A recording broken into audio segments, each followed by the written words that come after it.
glad you could join us on this post-draft edition here. We're going to have a lot of draft coverage for you. We're doing some research, and we're preparing. I'm going to talk with Al Karsten about the Lions part of the draft. So if you're tuning in for that, that'll be at 8 o'clock. But don't tune away from us, because we're going to get a lot of good coverage from Shayne in between, because we've got a lot of good football subjects to kick around here. But we've got to choose the national day. I really wasn't inspired by any particular national day here. So we have 4 choices from what I saw. We have jazz. So I'm assuming the music style, but could be the Utah basketball team, I suppose. Bubble tea. I don't know if I don't know if either Shayne or I have had a bubble tea. I can't imagine Aaron has either. I don't think any of the 3 of us in studio have had a bubble tea. Mahjong. My grandma loved Mahjong. Shout out to my grandma. I don't even know what that is. It's a game. It's an Asian game with tiles. And I believe it has cards as well. She used to play it on her computer. That's the only reason I know about it. And I got her a Mahjong set when I was stationed in Asia. So that's all, but that is the extent of my Mahjong knowledge. I've exhausted all of it. And then oatmeal cookie. That seems the easiest to kind of ask people or discuss, because it's like, well, what's your favorite cookie? I know you don't eat a lot of cookies anymore, Shayne, but I'm sure once upon a time, or occasionally when you're having a cheat or having a treat, you indulge in something. I know you like one cookie. I remember that from the day I was off. You did mention liking one cookie that we both like. I mean, there's nothing that will make me break easier than fresh baked chocolate chip cookies. Especially if they're really good. Yeah. Just enough of a crisp, but still soft enough to move around a little bit when you pick it up. I love them. As far as oatmeal cookies, if you put down oatmeal cookies in front of me, I'm not going to touch them. Will it help you if I put raisins or chocolate chips? Which one is more likely to get you to indulge? I'm going to pick up the chocolate chip. I'm going to take one bite. I'm going to be pissed off. I'm going to put it back down. Okay. Now, if it was an oatmeal cream pie. Okay. All right. Now, that's different. And I think those were like a staple of elementary school lunch boxes forever. Yes. And I think it's, is it Nick Saban who's kind of known for always having an oatmeal cream pie? I'm going to have to look that up. I'm sad I don't know that reference, because that's the type of thing I think that's a thing that I would with like. him where he would drink coffee and an oatmeal cream pie, and it was kind of like his routine. Interesting, because we're just getting out of the draft time, where one of the funniest things about the draft to me is that we talked a little bit about Mel Kiper and how he's a quirky guy, and how everybody goes by what Mel Kiper says and how many picks does he actually get right. And I haven't checked that so far this year, but he has some very strange eating habits. He dips, I think, most of his food in mashed potatoes. I think we talked about that. And then he's big into, I think, pumpkin pie. I think he has at least a slice of pumpkin pie every day. That's part of his daily intake. He has at least a piece, or maybe it's more, of pumpkin pie. So that's in that same category. Pumpkin pie. Well, I mean, I can't even tell you how old I was when I had that for the first time. If I think about a pie that I had like regularly, it would be a moon pie or an oatmeal cream pie. That's the only thing I can think of as a kid, besides like something that someone had at a holiday dinner. So that's the only time I can ever give reference to a pie. Okay, so you have this exactly right. Nick Saban wakes up in the morning, he pours himself a cup of coffee, and he has 2 oatmeal cream pies every morning. That is his breakfast, 2 oatmeal cream pies and a coffee. And tell me why I remember that. I don't know. I swear I remember the dumbest things that don't matter sometimes, and sometimes the things that I really need to remember I completely blank out on. So I guess that is selective genius memory. I don't know what you want to call it. We'll just go with genius. We don't have to call it selective. There you go. But I do think that there's something tied. I mean, there's all sorts of things that factor into memory. You've got, your interest level, and odd. There's a reason we remember odd facts, because they're odd facts. If things are a little bit more normal, it's hard to remember those. But the fact that somebody's eating 2 oatmeal cream pies, that's going to stick out to me. I think that's what I would remember about them. If somebody told me Yeah. that's what I would remember about them for the rest of my life. Especially a coach that, is known for his success and all the national championships at Alabama or LSU, all of his success. Nick Saban's had so much, and he's known as being so much of a hard-nosed, tough guy. And then just to sit there and imagine him at his desk, sipping his cup of coffee, opening up 2 little oatmeal cream pies, just kind of takes away all of that lore. I know you really focus on your diet, and I've become very focused on mine and kind of rehabbed mine a lot over the last several months. And one of the things that I guess I already knew it, but have kind of learned in the process is, okay, you got to worry about spiking your blood sugar. You've got to, make sure to get that protein in the morning and not have it thrown off by carbs and sugar. I can't imagine what that does to him. He's got like 30 years on me, and he's having coffee, so he's just going straight for the caffeine, and then basically sugar and carbs. There's not an ounce of protein in there. The macros of that are throwing me off. But it kind of weirdly makes sense for him because he is, like you said, very successful. They have books on the habits of highly successful people and everything. And a lot of those people end up being very habitual, but the habits aren't often necessarily that normal. They're habits that are kind of odd at first glance. And I would think that would be kind of odd, which you can kind of see in his personality to a degree, I feel like, because he seems a little edgy. And then when you hear that he started out the day without oatmeal cream pies, I'm like, well, I guess I'd be probably a little edgy too. Well, and you think about all the things we get edgy about, and you think about a tough guy like Nick Saban. You think about how he kind of ran a really tight ship at Alabama. You think about, you see him yelling at his players for screwing up when they're up by 60 points, and he's just down their throat. I just can't get that picture out of my head of him just looking like a little kid at his desk, opening up his oatmeal cream pie. Because my memories of oatmeal cream pie are, pulling them out of a lunchbox at school and, barely able to tie my shoes at the time. And I'm sitting here trying to open up this little plastic wrapper. And now I'm just this vision of Nick Saban fighting with the wrapper, opening it up and savoring it while he's drinking his coffee, and then going and cussing out a bunch of people. To your point, I don't know how that doesn't factor in for the players, because like in my government service, I was more on the intelligence side. So you're more of a specialist. You're not really in the hierarchy so much. So I didn't really have to do as much reporting. I was better when I didn't necessarily have an authority figure kind of watching over me. I was a little bit more isolated. Yeah. Whereas with the military, like a bunch of my buddies that are in the military, that's a lot of, okay, you got to report up, you've got to be part of the chain, it's yes sir, no sir.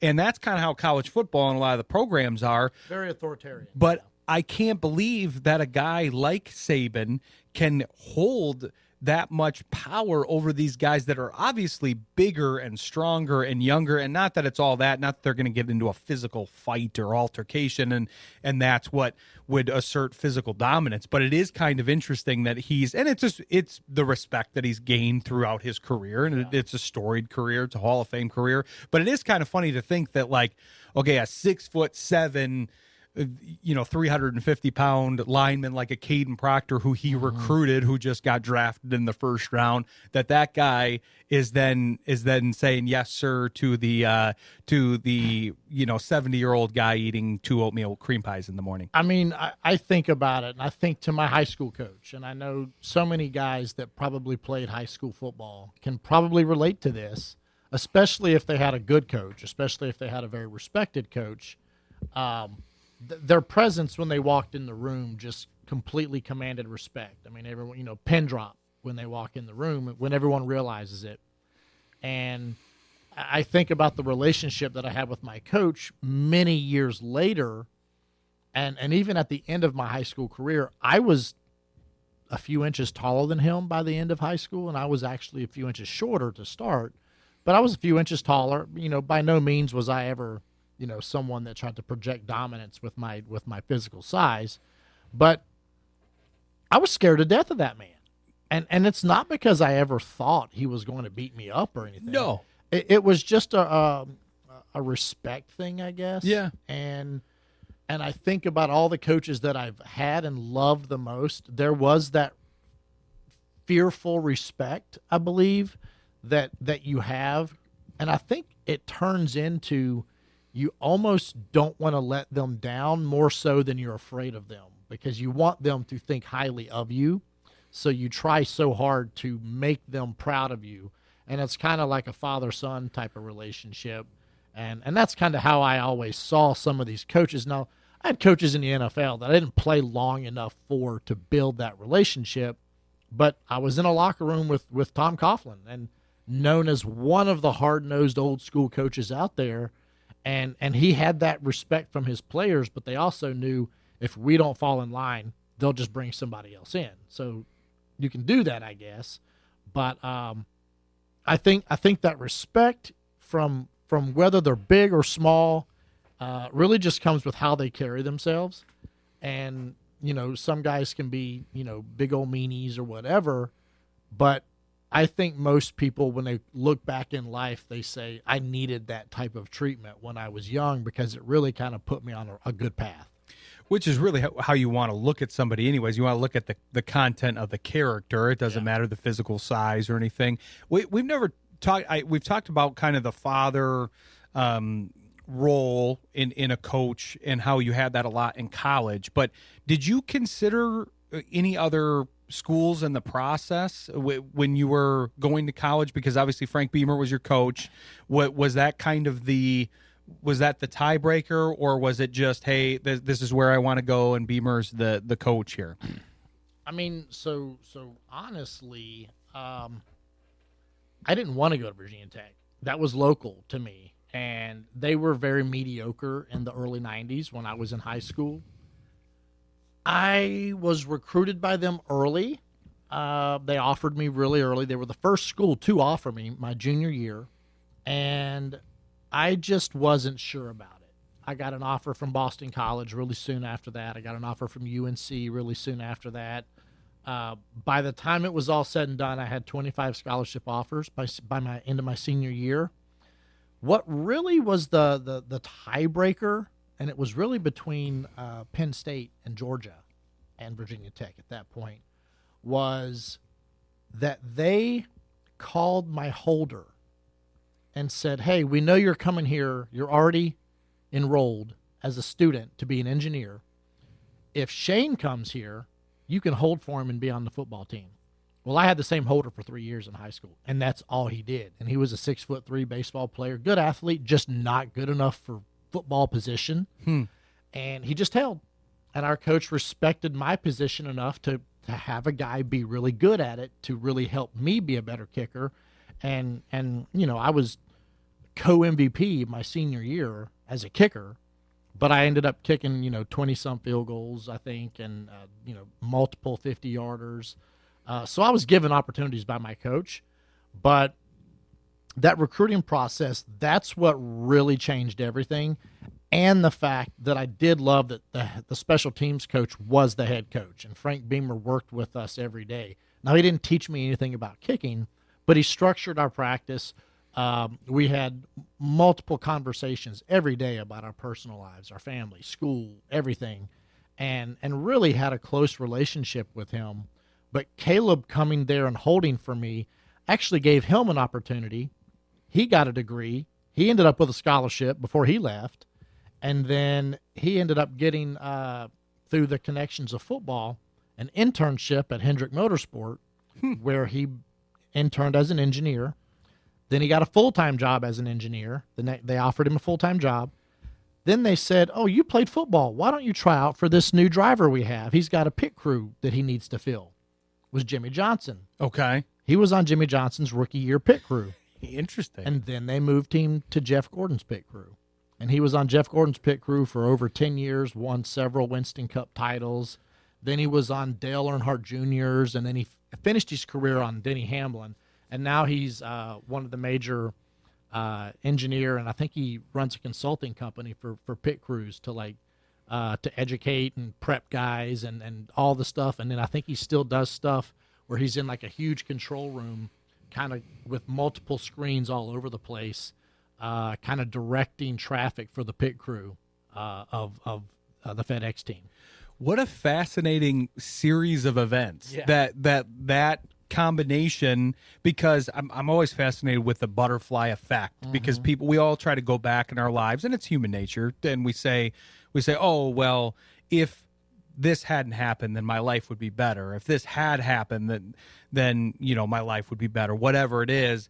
And in this case, without that one kind of chance combination, him already choosing Virginia Tech, that the school offering that, not to belittle your course, because you deserved to be an NFL kicker. Obviously, you were a very, you were there for a long time, but who knows how your path would have gone. Absolutely. And then you've got his path where he ends up being this expert in the world of racing, all because he got the combination of opportunity, both via scholarship and then that engineering program. That's a fascinating story. And he was actually a NASCAR All-Star for years and years, because they have like All-Star competitions and they vote like who are the whatever. And then I think him and his wife were probably two of the most popular people in that world. His wife actually ran the Hendrick Merrow Foundation.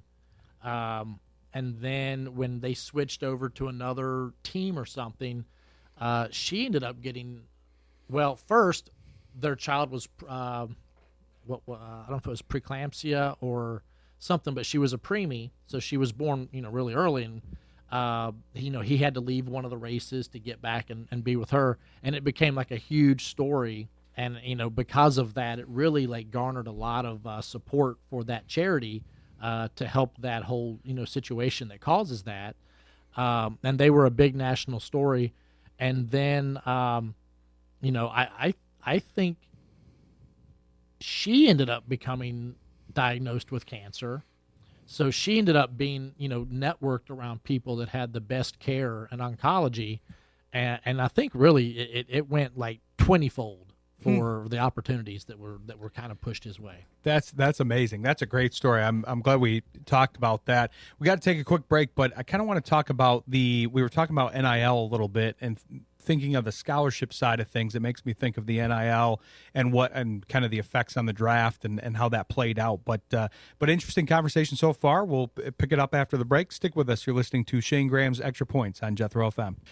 Fascinating discussion. I'm glad I asked Shayne about that with college. It's just it's funny how the butterfly effect can have that kind of effect. It makes me think of kind of how the landscape has changed. It's not too long since Shayne's been out of college, and it's even shorter since this whole thing has changed pretty rapidly. But obviously back in the day, the compensation was mainly based on the transaction of scholarships. You come here, you get a scholarship, your tuition is free, and so you get a free education in exchange for what you do for us on the football field, basketball court, whatever the various sports are. And then you have the folks that have the belief, are still under the belief of, oh, well, we should be in those days, we shouldn't be passing the money along to other players. But NIL has changed the game. It's fascinating to me where we have had some guests on with this general subject matter, but we're looking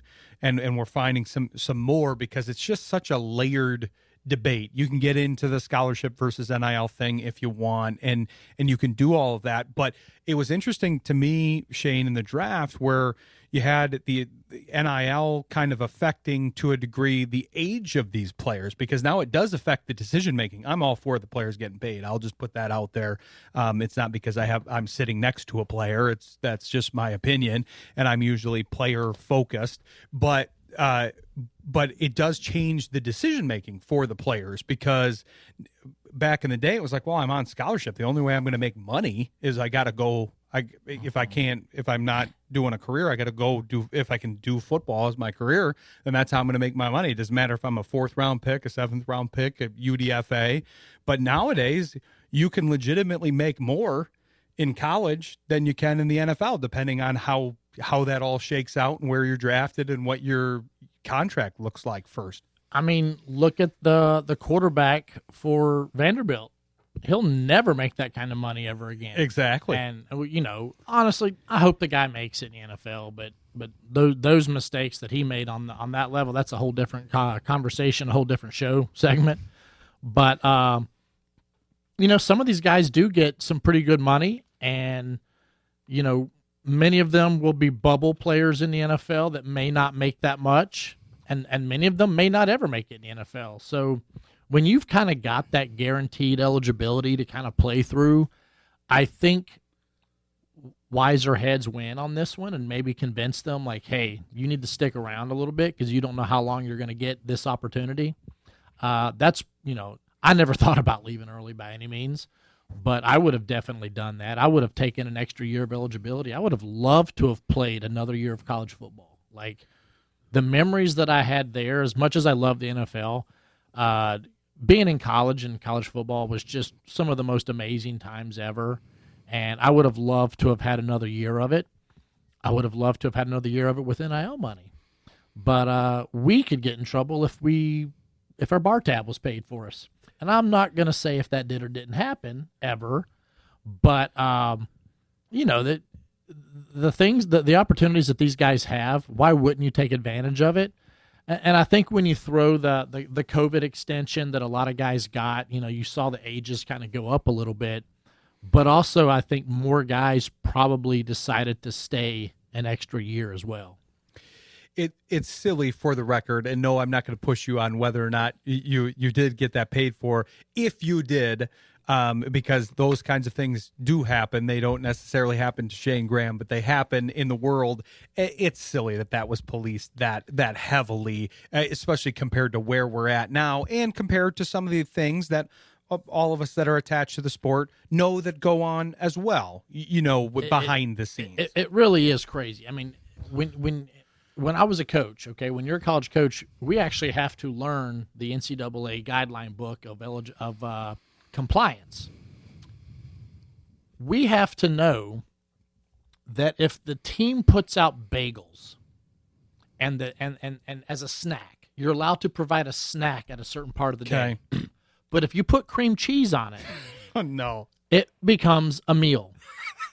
And that is I don't know if it's called a stage 1, a stage 3. There's like levels of compliance that you have to self-report, or you have to whatever. Or if they catch you, like you gotta if you gotta fill out a form that says this is true, this happened. Like it happened to me one time. I was at Central Michigan. I got written up once because as a analyst, I was not one of the countable coaches. Okay, because you had the head coach and you had like 9 other coaches or 8 other coaches. Because I was one of the assistants, I was technically not allowed to go onto the field and coach the players. I had to do everything off the field, and technically I was only really allowed to do grunt work for the other coaches. Every single analyst, senior analyst, quality control guy, all of us did it. The GAs were allowed to do more because they were a graduate assistant. That was just how the system was set up. But I got written up because I was out on the field coaching my guys like I did every day, but the compliance officer came out on the field that day. And so I got written up. And it's so stupid to see how those are issues, but yet the stuff that you hear about and you hear that they turn a blind eye or they slap you on the wrist or whatever, it's crazy. That's amazing. There's so much to unpack there. I can't think of a more perfect subject than, does cream cheese make a bagel a meal here? Make a bagel a sandwich, I suppose, is their argument. But yeah, the distinction there is unbelievable to me, because it's like, and maybe this is my finance hat that I'm putting on, but it's like, okay, so if I went to a cheaper place where the bagel and the cream cheese is cheaper than just a bagel at another place, that's not okay. I mean, like, what's the difference there? You're literally spending less. If you catered your bagels in from Costco, or you catered your bagels in from Einstein Brothers, and the Einstein Brothers cost 2 or 3 times as much as a single bagel from Costco, are you breaking the rules by giving the Costco one with the cream cheese that's actually cheaper than the Einstein bagel? That's ridiculous. Exactly. Like like you said, the splitting hairs, and the idea that obviously you were hired a certain way by the team, presumably because that's how they felt like they could get you on and kind of fit you in. But you were there to coach the kickers, the special teams. I would imagine, when you were in college. I did all the special teams prep work, between breaking down film, drawing, playbook drawings, to field diagrams for drills, telling the equipment managers where to set up all the equipment, all that stuff, and depth charting. And when we did drills, like I would have to put a list of players, like, hey, when the horn blows in period 7, this is immediately where you run and report to, so you're ready to start the drill, so we don't waste any time. All of those logistics were done every day. But technically, I was not allowed to open my mouth and coach on the field. I had to have a clipboard to chart things. And it was an absolute joke. None of us did it. Every team had a code that someone in the camera tower that could see the main gate to the field. Oh, okay. So we always called it shark.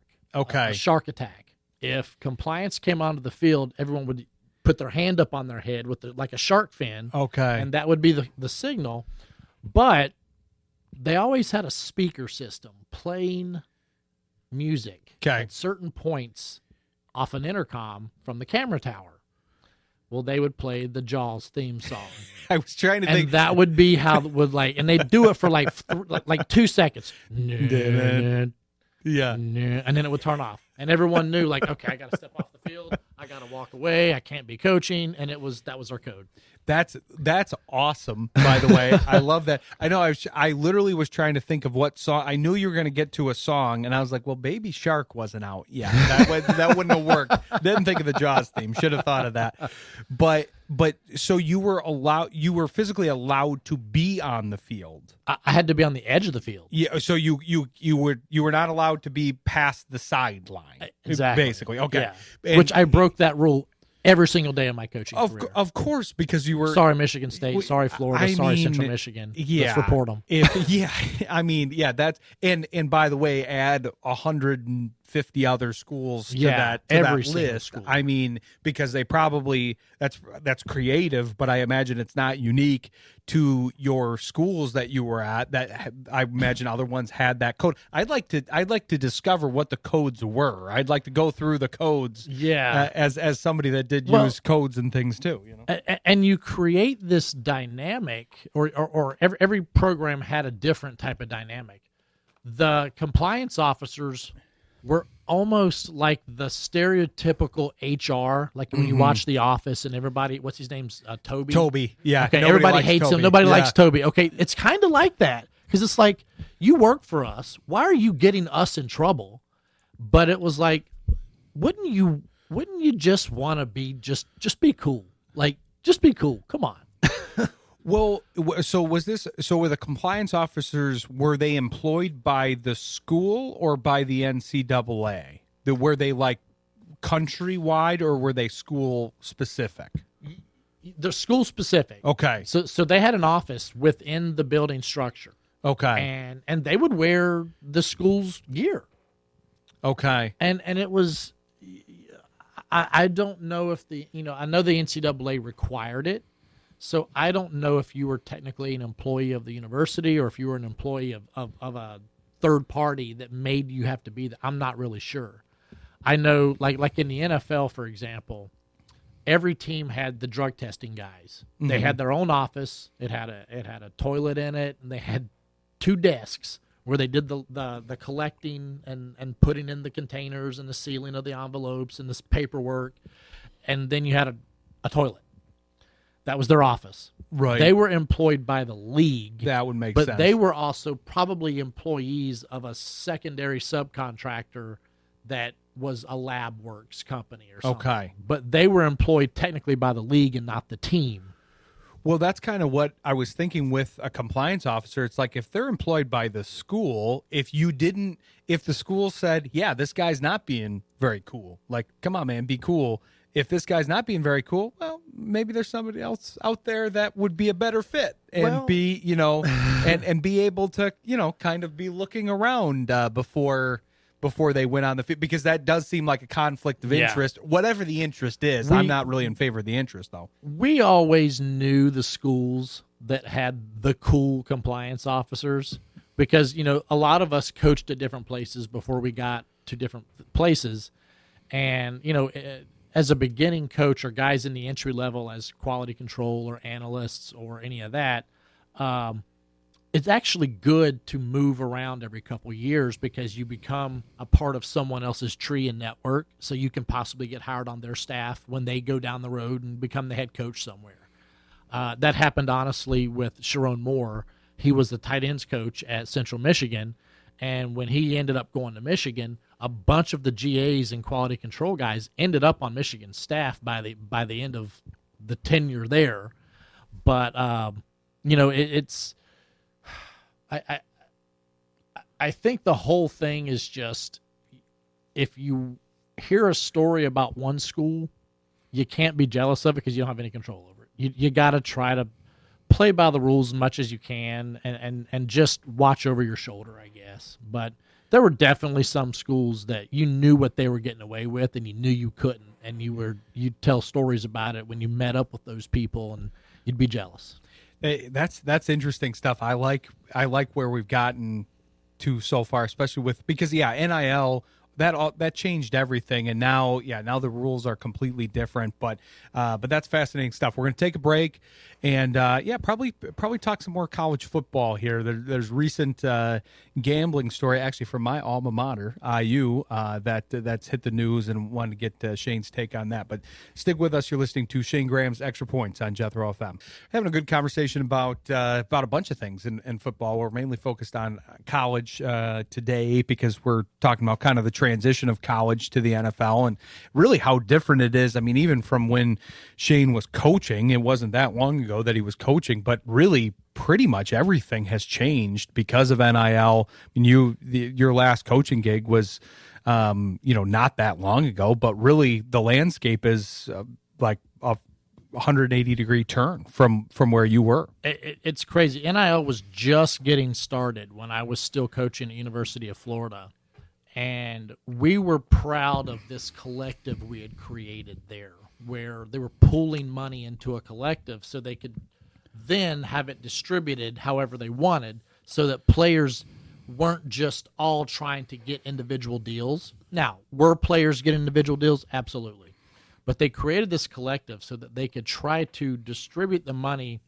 I won't say fairly. It wasn't like a socialist program. It was like, hey, we don't have a scholarship for this guy, so let's give him enough to pay for his school. Or let's give everybody $5,000.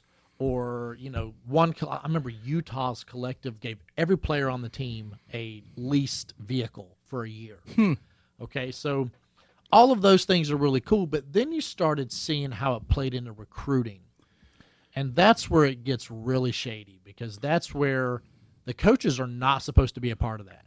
They're not supposed to have any say-so at all in that. So then how are the players being contacted to know that if I go there, I'm going to get this much money? That should not be happening, and that's where I see a problem, is let the recruiting happen how it happens, and then go from there and say, okay, you're highly valued. You're gonna get, this person is bringing you this deal, whatever.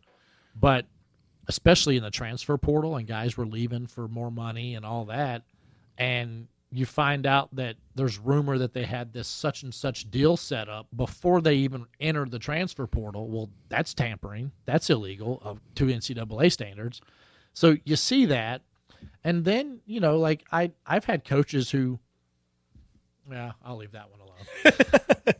Well, the statute of limitations isn't up on that one, maybe in particular. I don't want someone to think I'm loose lips. So I'll just leave that one alone. That's fine. We'll pivot a little bit to protect those that we want to remain innocent here in the journey. But no, one of the things I wanted to talk about, because you're talking about NIL, you're talking about the money that's involved in transferring. That's why I found this story interesting, and because we've been talking a decent amount about gambling as a whole, because that's another thing that's changed dramatically in the game of football since you played it, since you coached at the college level. It's funny to me to see the pivot of we used to have we couldn't talk about anything betting lines or anything. Al Michaels is the best example of this because he's been around for so long that you can hear in his voice when he has to talk about betting. He's like, oh, now I get to talk about betting because I couldn't mention that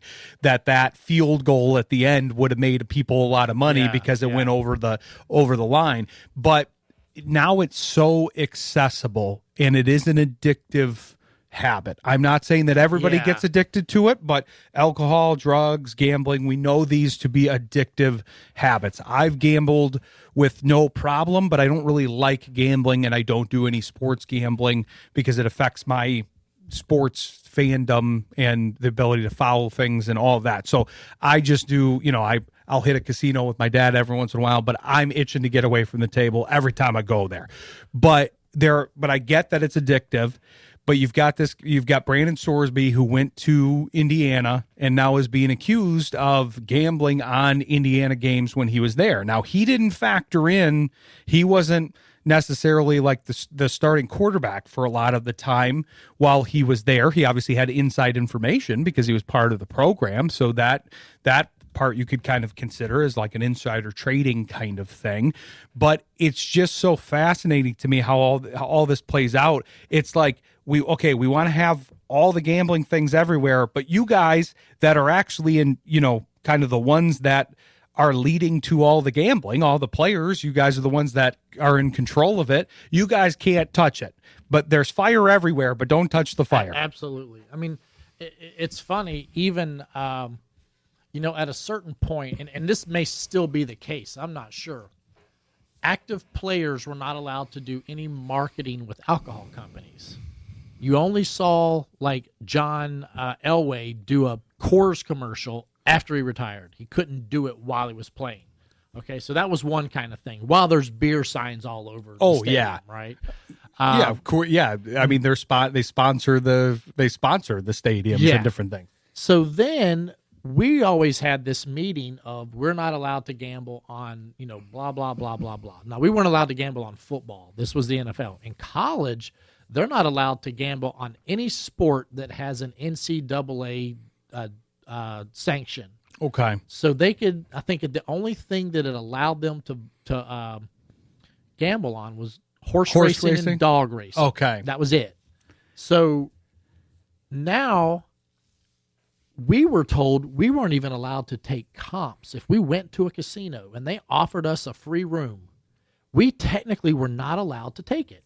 We weren't allowed to do any marketing. We weren't allowed to do anything. Well, listen, I got my stuff paid for in Vegas every time I went. And it wasn't even because I gambled. It was because they had us do a little signing and an appearance for a Super Bowl party. And it was in the ballroom of, the Cosmopolitan or whatever hotel it was. And it was the viewing party. We're watching on big screens all around the room. But people got to come party with us and hang out with us while they're watching the game. And they just paid our way and comped everything for us. Technically, I was not allowed to do that. I didn't know till afterwards. Never got in trouble for it. Don't really care now. What are you going to do? Yeah. But I think it's crazy that that's the level that we were put at of don't even be around it, don't do it, whatever. And now you have signage in some stadiums, and you have suite holders in some stadiums, and you have commercials for, MGM whatever and Bet Live and whatever, all these sports gambling companies like internet companies that are like major contributors to these team stadiums now, and their signage is everywhere, and it's like we weren't even allowed to even breathe in the direction of a gambling or casino company.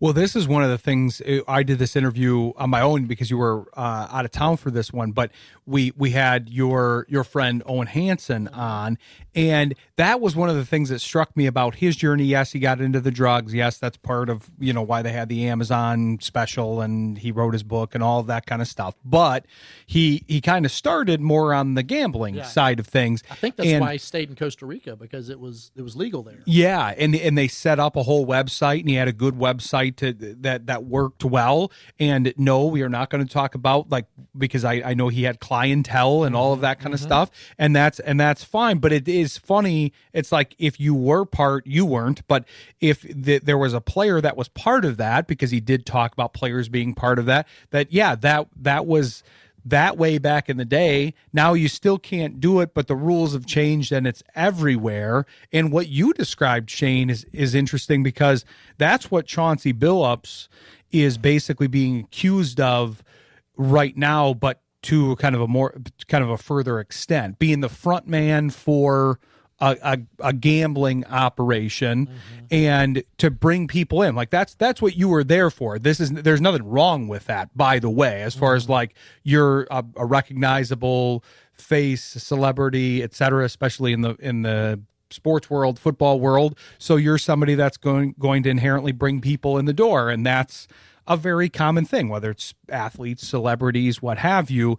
That's what Chauncey Billups is being accused of, but then the game was also kind of being accused of being rigged and different things going on there. So that's a whole different story. But the idea of, hey, we have a celebrity here, come hang out with us, and by the way, we have a sports book right here. We have tables right over there. We can comp you a room and you can stay the night. That's a classic casino format. There's nothing that you did wrong in that process. You were just hanging out, signing autographs, and you got to stay there for free. Why would you pay? You shouldn't pay to stay for a gig that you were kind of contracted to do. Well, there were no paper contracts, but everything was set up.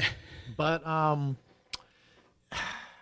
and then it becomes the fine line of when players do start to bet, and you've got the whole thing with Pete Rose, and you've got the whole thing with, I guess it's a situation going on now with your guy from Indiana. Yeah, Sorsby.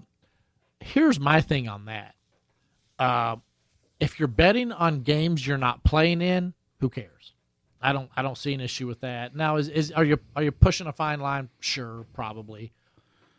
But if you're betting for yourself, on yourself, I don't care about that either. Now, if you're betting against yourself, now that's the problem, because that's where you get the point shaving and the stuff like that. But if you are betting on yourself, they should let every player bet on themselves, right? Because somebody's going to lose, somebody's going to win.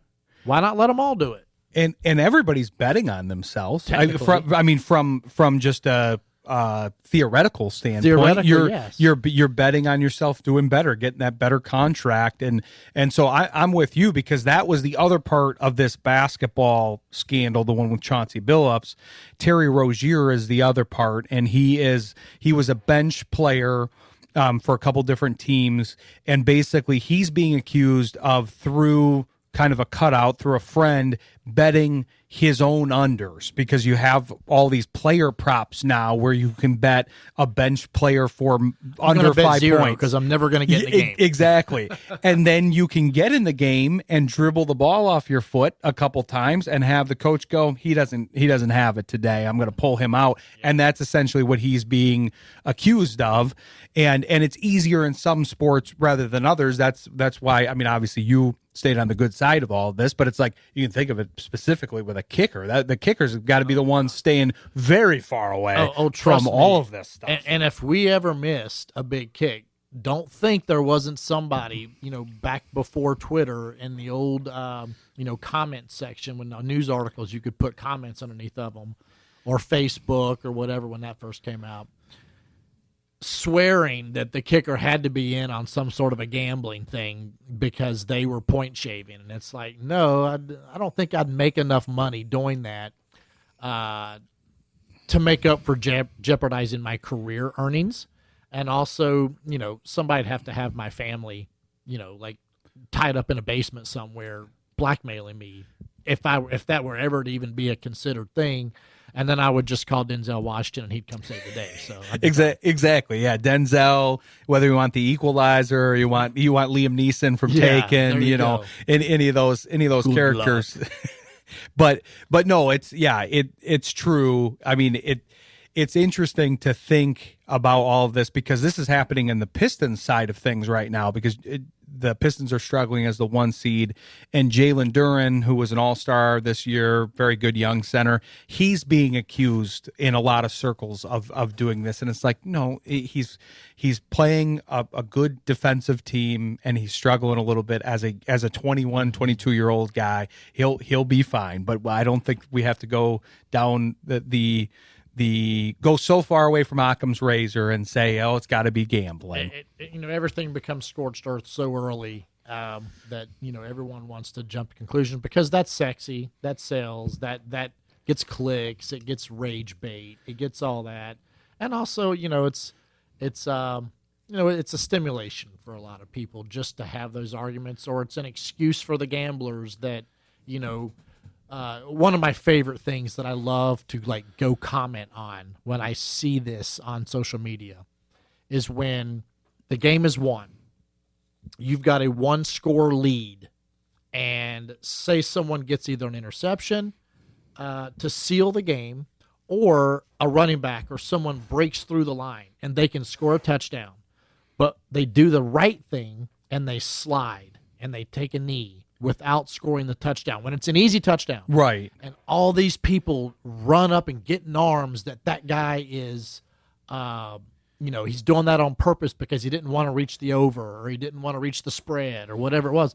And it's like, no, it's now all you got to do is run the clock down with your knee and the game's over. The other team doesn't even get a chance. And they're like, well, they'd have to score twice. And it's like, well, guess what? I've seen teams score really quick, kick an onside kick, and do it. I've seen stranger things happen, so why even give them a chance? Well, if you're not good enough to hold them on defense, well, nope, let's not even give them a chance. The smart play is 100%. You win the game, slide, take the clock down, run it down, kneel on the ball, go pour Gatorade on your coach.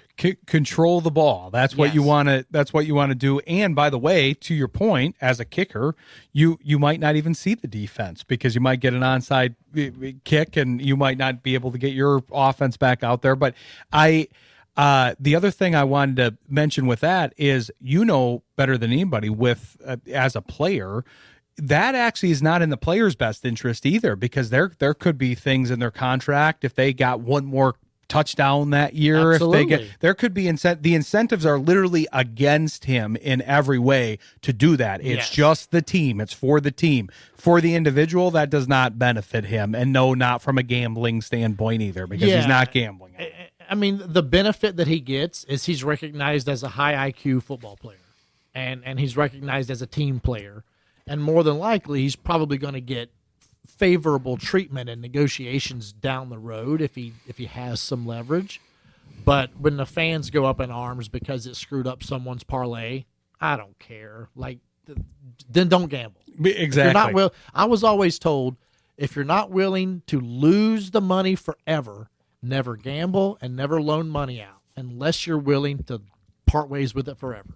Exactly, and that's good advice. We're going to take a break and then hopefully get quick analysis. We got to get Shayne out of here soon, but we're going to get some quick analysis on maybe a couple of the kickers that got taken here. But stick with us. You're listening to Shayne Graham's Extra Points on Jethro FM. Had a lot of good stuff from Shayne today. Bounced around. There's a few things that we're going to have to follow up on in a few weeks, in the next few weeks here, because there's a lot of great subjects. But wanted to get your quick analysis, especially on, we talked about, you were kind of dead on the kickers and punters that would be drafted.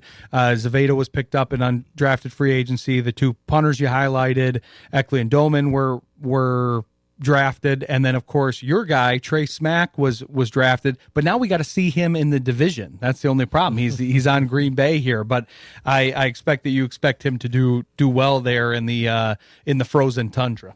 Yeah, I think he's got some things to learn. Obviously I'm going to connect with him as much as I can to try to prepare him for those things that honestly have nothing to do with the physical form of kicking a football. It's all the things he's going to have to deal with in the locker room, in the hallways, in his ears, what his eyes see, all kinds of stuff. I think he's going to be good. I really think Dominic's going to be okay. And I think the two punters, I think Ryan and Tommy both are going to do well. And you're going to get some guys probably show up in these undrafted guys that you just never expected. And I think it happens every year. Where did this guy come from? Where did Brandon Aubrey come from? Like I think you're going to see that. And then you might even see a couple guys that, Brad Robbins is doing really well in the UFL. And I think that some of these guys that kind of bounce back and forth, they're going to get their opportunities, and somebody's going to stick and maybe have an amazing career that maybe never got drafted. I mean, I was never drafted myself, but I think there are guys that turn into these long-term guys.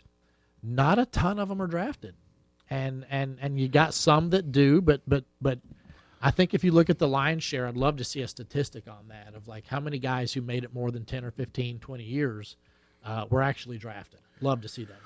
Oh, it's got to be very low, especially with the idea. It would be higher in the era that we had more rounds to draft in, because it becomes a statistical thing. Rounds, right? Yeah. But so then, like in the days of like say Morton Anderson and some guys like that, they're probably going to be more likely to be drafted in a format that's beyond 7 rounds. But it is interesting. I would like to do a breakdown eventually of that. But we do have the UFL now, which is that is a great opportunity for people, because you talk about being able to, they can kick. I saw a video with Zaveda kicking a 70-yarder in practice or whatever. And that's great that he can show that leg strength. He's also kicked very well in the games. We've seen that here in Michigan.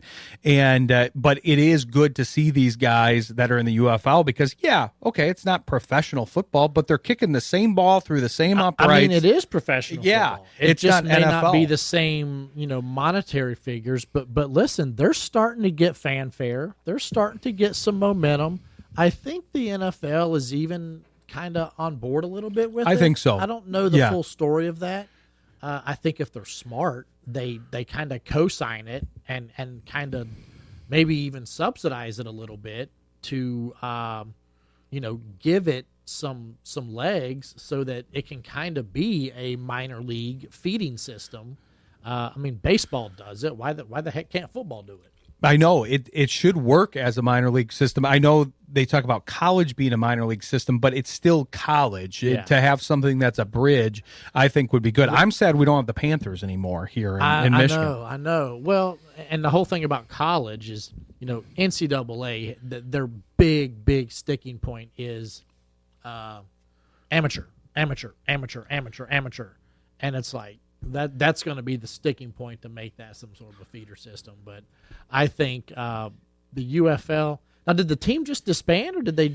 What happened with that? I don't know if they moved them. I'm not sure what happened, because we had some UFL coverage on my show before we separated out to our show to Jake make the Bates football show. from, right? Yeah, exactly. Because he kicked. That's what I'm saying, with the same uprights, same everything. Like you can't get a better example. He was kicking by himself. That was COVID related and all of that. But like he was doing everything else that. If he's proven that he can do it in the games, it doesn't matter that it's semi-professional or professional, but not the NFL. That's still, you're proving that you're doing everything under pressure. You still have the pressure, and you're proving that you can do that better than in your shorts on a field with nobody else on it. With a little holding device sticking the ball there perfectly for you as well. I mean, I've seen so many all-star kickers in practice when it's, there's not a live rush or there's nothing on the line, so many times. But it's great to see these guys get to play in those atmospheres and put film out there so that they can be evaluated and coaches can say they've done it with live fire versus the rubber bullets, as they call it, when you're in practice. It's going to be interesting to track the breakdown of like you said, drafted versus undrafted versus going through the UFL, because I do think that's a good path to the NFL. But interesting stuff. We're going to pick up the conversation next week on that and a bunch of other things. But we're going to take a break and bring on Al Karsten of Pride of Detroit and talk about the Lions draft as a whole here. So stick with us. You're listening to Shayne Graham's Extra Points on Jethro FM. From the GarberiноRoofs.com studios in Granville. Country with a twist. Jethro FM. 1530 AM. WYGR Wyoming Grand Rapids. 94.9 FM Grand Rapids. 99.5 FM Lowell. And Jethro South. 980 AM WAKV Otsego Plainwell. 98.9 FM Otsego. And 105.1 FM Kalamazoo. Available worldwide at jethro.fm. I'm happy to bring on this next guest. We had him do a bit of a draft preview for us, and I thought we'd lose him for a little bit because he had a new addition to the family, and congratulations to Al on that.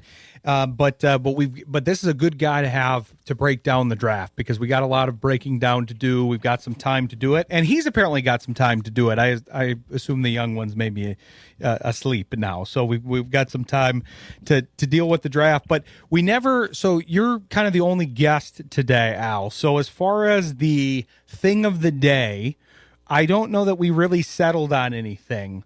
So can you give me anything out of? Do you like bubble tea? Do you like jazz music? Do you play mahjong? If you play mahjong, I'm going to be super excited. Or we could have you do favorite cookie because it's oatmeal cookie day. It is oatmeal. Okay, so it is Nick Saban day then? Well, see, okay, you and Shayne were both on this, and I am very sad to admit the fact that I did not know this because of anybody. I should know this because I like talking about food. I like talking about the thing of the day. I like talking about Mel Kiper's mashed potato habits and the pumpkin pie. And little did I know, I had to look it up because Shayne said, isn't it Nick Saban that has an oatmeal cream pie? And yes, it's 2 in the morning. With a cup of coffee or something. Yep, with his coffee. That's how he starts his day. If I started my day that way, Al, I would not have a very good day. I'll just tell you that. I've always thought I'd get off to a rough start if I started off with oatmeal cookie and then and a cup of coffee. But his wife allows it and she supports it. So I'm here for Nick Saban. It seems to work for him. Exactly. Who am I to criticize him? It's an approach that works for him. But it would remind me of the Jim Gaffigan bit where he talks about when you're having pancakes in the morning with all the syrup and all the stuff on it, that it's like, well, I guess I'm not going to be productive today. I guess I better call into work sick today if I had pancakes in the morning. That's kind of how I feel about the 2 oatmeal cream pies. But hey, more power to him. Who am I to criticize one of the best coaches of all time here and part of the draft team this year? What'd you think of him as part of the draft team? I don't know if you watched that feed. No, I was more so. I'm NFL Network just because I love Rich Eisen on the horn, and then I love Daniel Jeremiah. But I did switch more to ESPN on day 3 just because I think both broadcasts were severely lacking for the audience on day 3. So I was kind of going back and forth. But I did enjoy Nick Saban's prior day before comments on the Wednesday last week about Caden Proctor not being a self-starter. That kind of solidified a lot of my thoughts on him. So I did appreciate it. But anytime Nick Saban's talking football, I'm all ears. Oh, definitely. And it's funny because, I had been talking on the show a lot about Blake Miller, and you and Eric seem to be on this pretty early on the Pride of Detroit side of things.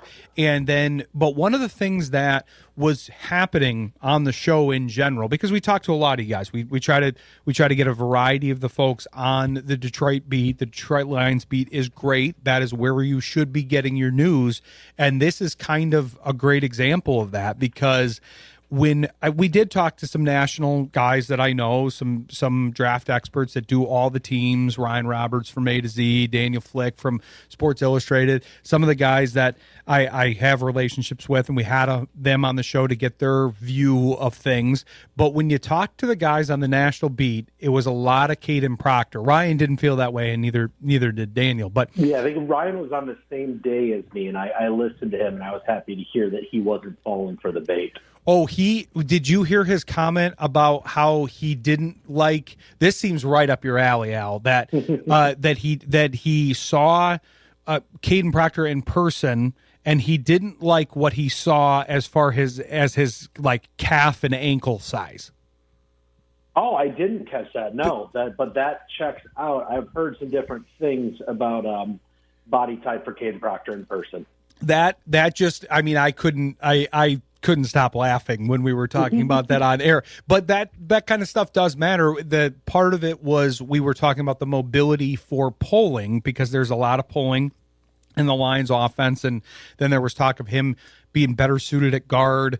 Obviously, that debate never really got settled because he did go before Miller did and before the Lions pick was, the Lions were on the clock. But I was a big believer in the fact that was just a report that they got out to market, and that it actually kind of worked. That if you listen to the national beat, they all had that report. If you listen to any of the guys, you and Eric and Jeremy and people from other outfits, nobody was really buying that too much. And granted, it's not necessarily because of things you're hearing from Brad Holmes, but it's because Brad Holmes better than the national beat does. And just like I knew, that was the opposite of what they typically look for in a player. Oh, without a doubt. Innately, yes. The more I learned and watched Blake Miller, it just seemed to be the case that I think he would be incredibly high on their board. And I believe that to be the case, especially after the day one press conference. Brad Holmes seemed to be pretty keen on him as a player and a fit for their program. And, they were even possibly willing to move up for him. And speaking of polling and body definition, I got to say, one of the first things that, a month or so ago that really turned me on for Blake Miller was his ability as an offensive weapon, especially his senior year as a puller. He's got that hop, skip, jump pull. I mean, he is so agile, so quick, just the crispest, cleanest footwork on pulling. And I'm just so excited to have another effortless puller along with Penei Sewell to deploy for this offense. I agree, and that was what I was kind of arriving at. You're much better at looking at the tape. I don't know that I would be able to make heads or tails of that. They would all look impressive to a degree, but especially with these, I mean, they were all first-round picks that they were evaluating for the most part. But I just the idea of the profile that you put together for each of these guys, if you compared Proctor to Miller read like if you put into AI what Lions tackle, what tackle should the Lions take in the draft? They would just write a write-up that would apply to Blake Miller. Missed one practice, all those starts, wrestling background, captain, and whereas Proctor, moved away from the Iowa program. He had some of those size and mobility concerns. So I don't want to rag on Proctor because I hope he's good in the NFL. It almost became like I had a vendetta towards him, but I was just trying to outline what people should be looking for, and that you've got to get into the minds of the GM. You can think whatever you want from the standpoint of looking at who you like or who you support based on your college allegiance or based on who's aggregated and who's ranked high. You can do all of that, but ultimately, if you want to be predictive of the pick, you've got to get into the mindset of the GM as much as you can, and Holmes does have some tendencies. Oh, he absolutely does. And that's why a month ago, I think the player I spoke most about last time I appeared here was Blake Miller. It just seemed to be such a fit. And if it was starting to, I felt guilty of almost like trying to highlight Blake Miller or Monroe Freeling, that I felt guilty the last week or so when we were, regurgitating the Caden Proctor narrative, that I didn't want to bring Caden Proctor down because in his own, sense, he's a tremendous player who hopefully works out for the Dolphins and what they're doing on that offensive line. But yeah, it's just like, I just felt like I was going a little crazy that Blake Miller just seemed like such a better fit. And I was surprised that he wasn't being talked about as more of a top 15 player. Because if you told me that Blake Miller, if someone was a 54-game starter, maybe he was a former 5-star, had that track record, and he was a left tackle from the SEC, I think they would have been talking about him as a possible sneaky top 10 pick, top 15, and that just never happened. I was just, after the combine, I was so shocked. I was nervous, like similar to Monroe Freeling treatment. I'm like, Blake Miller's, they're going to start to talk about it, and it just never happened. Lucky enough, and it just seemed to work out perfectly for the Lions the way the board felt. Exactly. I had a conversation recently where somebody was asking me, well, okay, so if you don't think the Proctor thing was true, then who were they going to trade up for? Why was the rumor out there about 13? I heard that was actually real, and I said I think they were still going to go for Miller at that point if they had an indication that he would have gone in between. Oh, without a doubt. I think he was their guy. I mean, he checked every box. Like, we've been talking about it. Like, he is a PhD level experience as a run blocker. Like, he is going to be used as a weapon. He is already pro ready in pass protection. Like, he's improved year over year. There's the narrative that he has this high floor, which I think is just been overplayed at this point, that I think he'll continue to improve and use his elite movement skills and just like those initial steps and his base, his footwork, and that finisher mentality. Like, I think he's just going to continue to improve year over year, where, like, guess what? How many times has, like, the offensive tackle 3 or 4 fallen to the teens or the 20s and ended up being one of the best players among the tackles? I mean, Tristan Wirfs went after Alex Leatherwood, was it? Caleb McGarry fell, Christian Darrisaw fell, even like Troy Fontanu, Talise Fuaga, Garrett Bowles, Ryan Ramczyk, Taylor Decker. There's so many guys who supposedly were higher floor who ended up just being the right player. And I just feel so much more confident that Blake Miller will not only be a competent year one starter, but that he's more likely to be an 8+ year starter than a Caden Proctor or Monroe Freeling. That's why the pick made so much dang sense. Oh, I agree. And the idea, I know how you're using higher floor, but the pragmatist in me says, well, higher floor, okay, great. He's got a higher floor and he's got a higher ceiling. I'm good with a world in which both exist. But yeah, interesting stuff. I think good analysis of the first pick. We're gonna come back with Al and talk about the rest of the picks here, because we got to get. If you heard his Mount Rushmore on the previous appearance, he likes kind of the depth players. So we got to get into the depth players and get his analysis, where it'll definitely be valuable, just like the first pick here. But stick with us. You're listening to Shayne Graham's Extra Points on Jethro FM. Coming back here with Al Karsten of Pride of Detroit, doing a breakdown of the draft. We're currently at a one segment per pick here. We're going to speed it up, I think, hopefully, but we're not making any promises.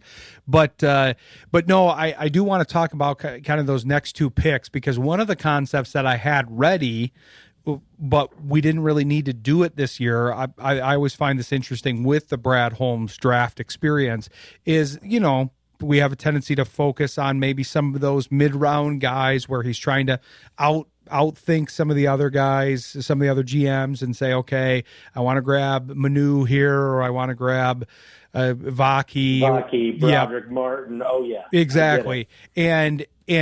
But what I always say when they have those drafts, because they'll say, well, that's not where they should have gone in the draft. That's not where the draft board had them. And so usually what I do, I might be the only person that does this, I don't know. Usually what I do with Brad Holmes drafts is I reslot the players based on their draft order.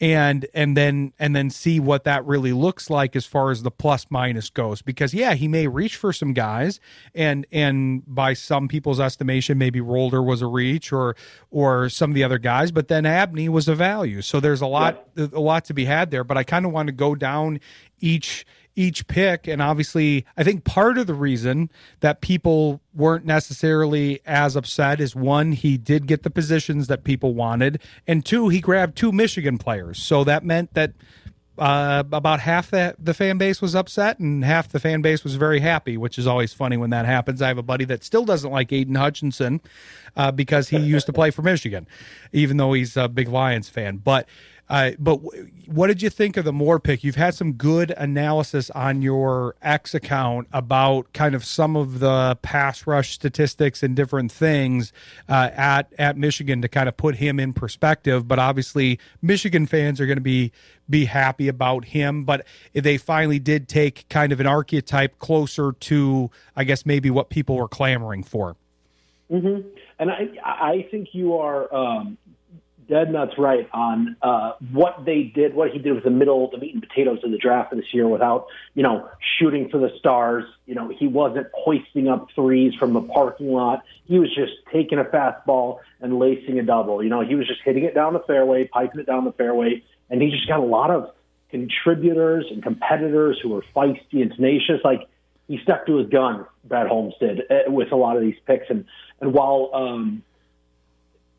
Derek Moore wasn't someone who was at the top of my defensive end board on day 2, he was number 1 on the Lions apparently, and I'll take that. I will take the confidence and conviction that Brad Holmes and the front office had to go up and get him ahead of Jesse Minter and the Baltimore Ravens. And, he's a guy who, similar to Blake Miller and a lot of the players that the Lions drafted, he improved year over year in his college career, and he was a program player. He's someone who stayed at that same school, continued to get better. Derek Moore eventually was the Bo Schembechler MVP and the captain, and what did he do? He's well-rounded. He played, well against both the run, but it's actually even, a little more skilled as a pass rusher for a day 2 guy like a Boye Mafe or a Derek Hall. And yeah, if you watch the tape, he's a finisher. He gets better as the game goes on. He's a closer, just like Aiden Hutchinson is. And there was multiple 3rd, 4th down sacks, forced fumbles, pressures like against Maryland, MSU, Nebraska. And there's just a lot to like with Derek Moore. Even if I had liked a guy like Gabe Akis more, and I didn't love trading the 4th the Lions received from David Montgomery, overall, I can't be upset. This is a great pick. He impressed at the Senior Bowl, and he just fits like a Lion. Exactly. And I know because I'm kind of with you on the whole draft asset thing, because I know that's been a sticking point with fans. This year, I think people had to adjust to reality to a degree, because you and I both know that they had a decent amount of depth going into this draft. People may not like that statement, but I do feel with the players that they picked up, they felt like, hey, we don't have that many roster spots available right now. We want camp competition. We want guys that can come in and contribute. Like you said, these guys that can come in right away, because if they can't come in right away, if they're a little bit of a project, if they're at a position where they have a lot of bodies, then it's going to be harder for them to make the team this year, because when you run down the depth chart, you get to 53 pretty quickly, even at this point, and they're not really, presumably done. Oh, it's the most competitive, I truly believe, more than 2023, 2024, or last year. I think there are 65 guys that are worthy of making this 53, and it's going to be incredibly interesting, come OTAs and then come August, which guys are making it. There are so many spots, the 5th, 6th spot at defensive end, or the 4th, 5th spot at defensive tackle, 6th linebacker, and some of the secondary positions and offensive line that are going to be up for grabs. And the packing order is going to be incredible. Wide receiver 4 or 5. I cannot wait for it. I had to adjust my opinion on this to a degree, because there were certain positions that I thought were strong in this draft. One of the positions that I liked a lot of the players was safety, and given the fact that they have 2 injured safeties, we don't really know the degree. One is a little bit more clear, but we know he's going to be out. The other one is a bit more of a wild card with Kirby Joseph's situation. But then you look at the depth chart of what they have, and the fact that they didn't really take a pure safety in the draft. And I thought, well, I kind of see it. One, you can't argue with really who they picked over them, and they're happy with what they retaining Maddox, getting Izzy in, getting Clark. They've got a decent amount of depth guys there that they clearly are confident in, and then they're hoping that those guys, Branch and Joseph, their 2 starters, can return. But it is interesting to watch that depth. I had to kind of go through the depth chart thinking, man, I really would love some of these safeties, and then I looked at it and I'm like, I don't know where they fit. Exactly. Like we are, the Lions are incredibly deep in the secondary. And for them to be able to add a guy like Keith Abney, who's going to likely compete more so as a nickel with Roger McCreary and possibly Ennis Rakestraw. But that safety position, outside those 2 injured guys, if you look at it, I mean, you're returning Thomas Harper and Avonte Maddox for the second years with the Lions. That's pretty cool. We're getting a little bit of experience there, as well as Dan Jackson, even if he was hurt. And then adding Chuck Clark and Christian Izzian, what do you do there? I mean, that's one of the deepest secondaries. So I guess, like you, I liked this secondary class, I think, more than Brad Holmes did, as he had mentioned. And a lot of guys that fell to late day 3, Keontae Scott was a big fan, and he's more of like a slot defender. And then Zakee Wheatley, Michael Taffy went right after Keith Abney, the Texas safety, Jalen Kilgore from South Carolina. Like, there were a lot of decent safeties on day 3, and the fact the Lions didn't, favor any of them, I think was pretty telling, especially since they ended up adding 3 players on the defensive line. They seemed pretty, happy with the depth at safety. Exactly.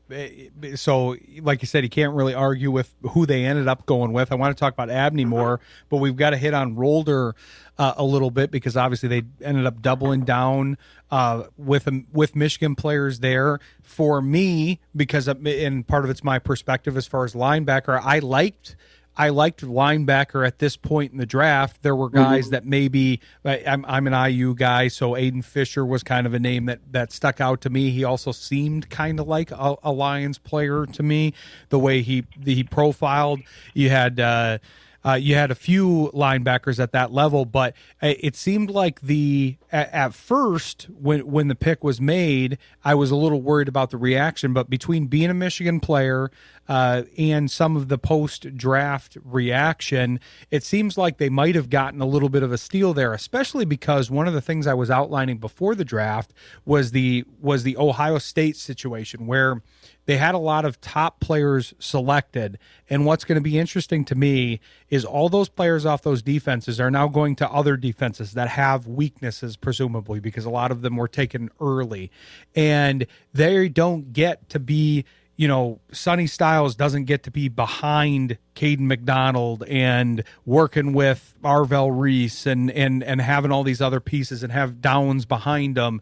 He's going to have a much different situation. Doesn't mean he's not going to do well, but Rolder didn't necessarily have that same situation. Although the Michigan defense is usually pretty stout, he didn't have as much of a runway to show kind of his trajectory because he just had the 1 year, and this was one of the weaker fronts, no offense to Michigan, that they've had in recent years. Yeah, I would. You can probably argue interior defensive line wise. Yes, they had Rayshon Benny, but yeah, they didn't have the usual typical Michigan Wolverine, interior defensive line for him to rely on. And like you, yes, Aiden Fisher obviously was a great program guy from James Madison to Indiana for your Hoosiers, and I had my sights set more maybe on like a Jack Kelly from BYU or a Keyshawn Elliott for Arizona State or Bryce Betcher from Oregon. But the more I've tuned in for Jimmy Rolder, I was aware that he could be a fit. The more that it really checks out with. I mean, one, he's a Lance Zierlein guy, and so I'll be immediately automatic sold on that. And everyone keeps crediting Rolder's instincts and his consistency in the run game, and just like how, he's only a 1-year starter, and it's pretty impressive with how consistent he is in the run game. So, the way he's able to get downhill and shoot gaps and also, be a good special teamer, I think that'll be really helpful in year one. He's still probably behind Malcolm Rodriguez and Damone Clark for a starting will spot, but he'll contribute, and then he could be the starter in 2027. I think it was a great pick. He'll work on getting more experience. Some of his over-aggressiveness and his shorter arms could be a concern, and he'll improve in coverage. But I like the pick. I'm really, and this is coming from a Michigan State guy, to go to back-to-back U of M guys, and I'm really dang sold on them is something. That's a vote of confidence. We got a Michigan State guy and an IU guy talking about him right now. But, but yeah, wanted to hit back on Abney because, obviously board position wise and where he was. Most of the mock drafts that I was seeing, a lot of them had him in round 2. When you see him and see some of his tape and kind of see his fit, it's like, man, this guy is kind of a Lions type of guy, flexible. Yes, he's a little undersized. I was big on Pons, no surprise. I'm going back to the IU guys, but because he shared a lot of the same traits with Abney. So the fact that you could get a guy that to me is similar traits wise to Abney or to Pons in Abney, that at that level, that's a great value. Without a doubt. Abney and Pons were 2 defensive backs out of 12 total players that I wrote about, Friday morning as possible picks, fits for the 50th overall selection for the Lions. For him to be after Kendrick Law in the 5th round. Like, that was a major boom. I mean, that feels like when the Lions got Christian Mahogany or some of the other players they've gotten on day 3 with great value. And, it's pretty cool that he was part of that core group that changed the culture, set the standard for Kenny Dillingham at Arizona State. And, he takes pride in his tackling, and he's real competitive with the ball in his air. I mean, the ball in the air, 21 pass deflection, 5 picks in the last 2 seasons. He's feisty, even if he's a little undersized and a little undisciplined at times. I think he will compete immediately with Roger McCreary, possibly Ennis Rakestraw for that nickel spot, but also be able to provide flexibility like a Meek Robertson on the outside if need be. Yeah, that's great to get maybe not a starter, but a rotational player. I think he could start, but with the depth, it might be hard. But a rotational player at that point in the draft is a great value. But we don't want to leave out the latter guys here because, like I said, with your Mount Rushmore, you like the depth players. So they got a few more here, both with the picks and then the undrafted free agents. So we'll come back with Al for one more segment. Stick with us. You're listening to Shayne Graham's Extra Points on Jethro FM. Coming back here for a bonus segment with Al Karsten. We've got to cover some of the rest of the draft picks because I don't know if it was because you were coming on the show, Al, or what came over me, but I looked at some of these other guys, both with who they picked for the remaining picks and then who they got in undrafted free agency, and I thought, man, is Al Karsten's next Mount Rushmore player in this batch? Is it a Gil Howard? Is it West? Is he in here somewhere? Who knows? We'll have to see. But I feel like some of these guys might have been up your alley. And for them to add 5 defensive line guys between the 6th, 7th, and undrafted free agents, like they're adding the competition there. And what if I told you the Lions had drafted a 4-time national champion inline skating child prodigy, and his background wasn't even the coolest, most fascinating? Skylar Gil Howard, the guy who was a walk-on at Upper Iowa University, working at the Milwaukee Airport FedEx, gaining 50 pounds in 4 months to become a defensive lineman walk-on at Northern Illinois. He is fun. I cannot get enough of his tape. I've watched every snap from Texas Tech, and I've been watching his Northern Illinois tape from 2024. His first step is incredible. His contact balance, and he's just like a stout tree trunk with this great upper body strength, awesome energy. Skylar Gil Howard, I think, is just a rotational 3 technique. And so, he's going to be, in a knife fight with Mekhi Wingo for a roster spot, I think. I don't know if both of them can make it. They just signed Jay Tufel too, but them possibly playing some 5 technique is really interesting that they chose a pass rush specialist on the D-line.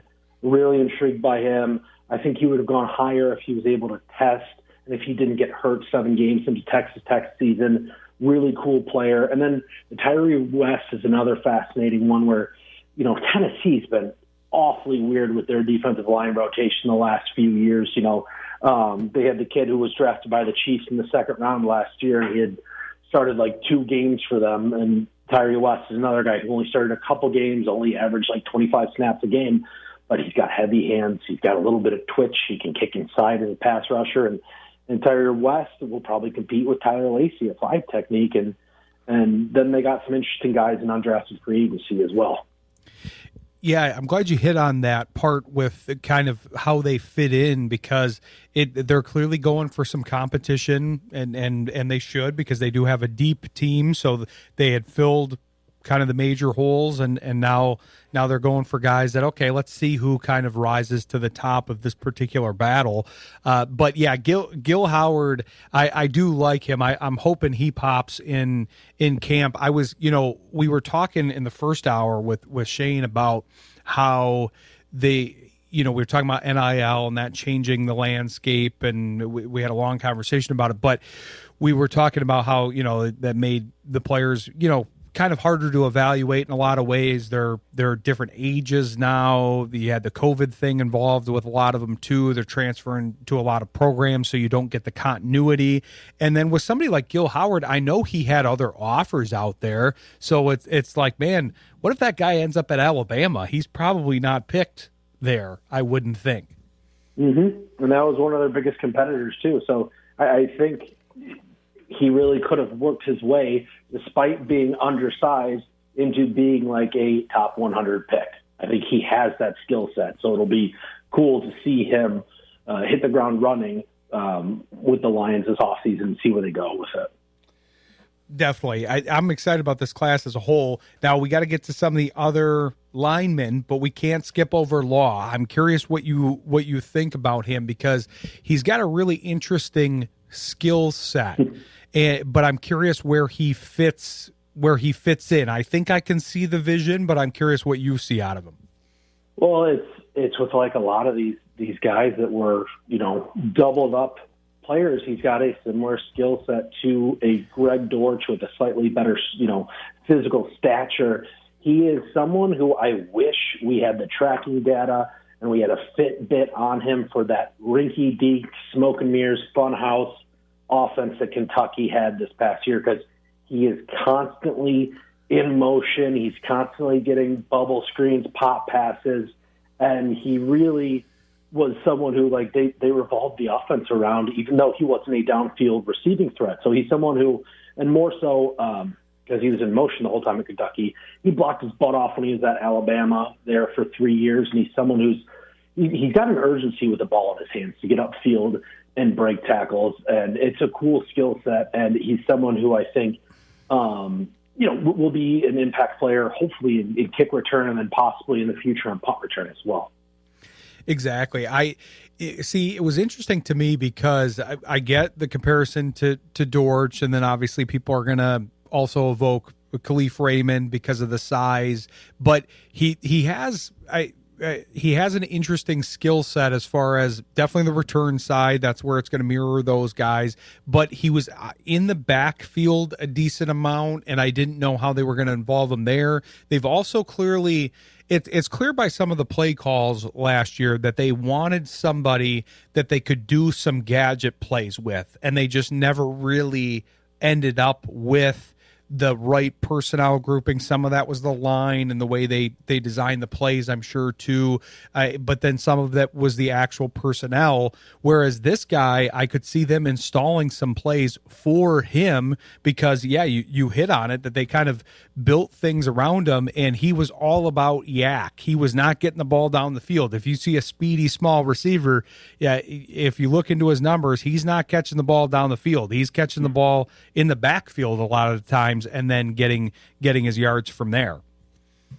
Yeah, I think he's someone who you might see them use similarly to like Curtis Samuel, when Curtis Samuel was at Ohio State and like early in his career as well. Like a lot of people will compare it to maybe a Deebo Samuel. He's not quite as chiseled and yards after contact of a runner, but Kendrick Law is someone who blocks so well that while he is clearly has a microscope on him when he's in as a alert gadget play guy, he could just be, they could just line him up and he'll block his buns off as well. So he's someone who I think they can get creative with, and I think Drew Petzing could do some cool things with. And you know what? If it ends up being we got some tunnel screens and some bubble screens or end arounds with him where we can get a Blake Miller, Penei Sewell out in space, I won't mind that one bit. Not at all. Yeah, I think when they were talking about building around personnel for that first Petzing interview that Reisman, that Jeremy, your colleagues, Jeremy and Eric did, they were talking about building around the personnel and not necessarily trying to shoehorn everybody in. This is a guy that you can kind of build around to a degree because he's a unique skill set, especially with the blocking. Like you said, for that size, you would think the blocking would suffer, but they obviously like receivers who block on this team. But I'm curious what you've got on the rest. So we've covered pretty much everybody that was drafted. We talked about West a little bit, but there's some interesting folks on the UDFA list, as there kind of always is with the Lions. But I'm curious who sticks out to you here in that group. Initial one was Miles Kittlesman, the Tennessee tight end. Obviously, the Lions did not want to fool around with the tight end position in this year's draft after some of the reaches by, the Jaguars and Texans to, for the day 2 tight ends with Bort Kerrer and Marlon Klein and Max Clare. Some of those guys going, Matthew Hibner, them going so early, but they got Miles Kittlesman, who maybe he does make the roster as a tight end 4, considering they have no tight end signed for 2027. He's someone I'm curious of. I think Luke Altmaier raises the floor of the scout team offense just with he is a pro-ready, heady player, a cerebral guy who doesn't have the physical raw traits, but he could just help run a scout team offense, and I'm genuinely excited about that for the scout team. But then you go to 3 defensive players, or defensive linemen, and that's Anthony Lucas, who's just a skyscraper of a human being from USC, and then Eric O'Neill, the defensive end from Rutgers and previously Long Island University, and James Madison. But then the most intriguing one to me is Aiden Kaneane. He is previously of Cal and Notre Dame and Cal. He's someone who could play some A-gap nose tackle 0-1 technique reps. And right now, that's like maybe the biggest hole on the team besides Tyleik Williams playing nose tackle is they don't have a lot of guys who will play head up on the center, and it's something he did a little bit of. And it's just like I'm very curious of how the D-line sorts out. They got plenty of people that can play 3 technique and 5 technique, but not a bunch of guys who can play 0 or 1. And maybe that's Chris Smith, another former Notre Dame guy, but Kaneane is someone I'm really curious about, as well as those other 2 players kind of battling Tyree West and maybe Ahmad Hassanin and Tyler Lacey for the last defensive end spot. I'm right there with you on the defensive tackle. I thought that was maybe one spot where they did draft a lot of defensive linemen, but I thought the same thing, Al. I was looking at it going, well, wait a minute. Who's going to play in the middle here? They're like I like all these guys that they're getting, and I know there had to be focus on defensive ends, and then some of the movable defensive line pieces that weren't playing in the middle, but now they've kind of shown a renewed. I guess they kind of agree with us because both with the UDFA and now in free agency in the second wave, third wave, whatever we're in right now, I think it's the third wave. You can see they've got a renewed interest in it. But again, there's a lot of depth because you got to figure out how many of those guys that are just pure middle guys they're going to keep because they've got a lot of other flexible pieces, and you can only keep so many from each position group. Right, and I will admit this draft was a little lighter on defensive tackle, and guys who can play that nose tackle, like a Cade McDonald, Chris McClellan from Missouri, Albert Regis from Texas A&M went earlier, Dominique Big Citrus Orange from Iowa State, and Darrell Jackson Jr. from Florida State. They were all gone by the time the Lions were on the board for their third pick in the 4th round pick, first one of day 3. So there were not a lot of nose tackles left on day 3, maybe a DeMonte Capehart from Clemson. But they clearly told you, we're not going to try and force a 0 technique, and there's none really besides DJ Reader in free agency. So they went with the Skylar Dale Howard. They went best player available, and they got a lot of guys who can affect the passer on the D-line. But, yeah, that Kaneane, really curious if he gets some snaps with the 2s behind Tyleik Williams. I could see it. I am disappointed we didn't take especially Orange just so we don't have anybody to call Big Citrus. It's a great nickname. It really is. I really would like it as part of the Lions. But no, they did a great job in the draft, and you did a great job going over the draft with us. Appreciate you coming on the show and giving us so much time and covering everybody because, yeah, it's about seeing the future and seeing all of the guys. I know people are going to inherently focus on some of the early guys, and I get that, but they do get a lot of their players from the depths, either UDFA or the depths of the draft. So I'm glad we were pretty much able to cover everybody. Want to make sure to direct people to your coverage in general here, Al, and the coverage at Pride of Detroit. Oh, yeah. There will be more articles, coming out. I'm going to be doing something on Blake Miller and highlighting some of the guys that benefited from the draft on the roster, and just the whole team at Pride Detroit will be churning out a lot of content. There is no offseason in the NFL. We're seeing that on the show here because I wondered for a second what we would do for a football-only show during the offseason that debuted, in November. But it doesn't seem like we have a shortage in content, and you guys don't either. So appreciate you coming on the show, and we'll look forward to having you back on. And be sure to follow Pride of Detroit and Al and the whole crew over there. They do a great job. But we'll be sure to have you back on here soon, Al. Right on. Pleasure as always, Ryan. Appreciate it. All right, thanks. Take care, Al. Bye. Thanks to Al Karsten. Good long segment from him, but we needed the time to go over everything. But it's just Aaron and I in studio. Kind of a relaxed vibe here. I got to get his opinion on what happened in the draft. So we'll finish up the show, preview the Jethro lineup, and talk with Aaron about the Lions draft a little bit more. So stick with us. You're listening to Shayne Graham's Extra Points on Jethro FM. Want to thank Encore Business Group and the rest of our sponsors: Eric Hall Aesthetic and General Dentistry, Williams Chiropractic, Elite Winning Solutions, and Sal's Complete Home Painting and Handyman Services. Sal was at my house today. He had a good time to get him over to your place here. He's got a lot of he does it all really at the home. But so be sure to contact all of those sponsors. They're all great at what they do. We got to get Eric Hall, got to get Dr. Hall and Tate in here at some point. We're going to be doing probably some previews of the various teams, doing kind of a counter intel like segment on some of the other teams. So hopefully we'll get them in when we talk the Vikings. They're a team that people aren't as high on here in the NFC North as some of the other teams. Was also at Williams Chiropractic today, so he helped set me right for the show, so thankful to him.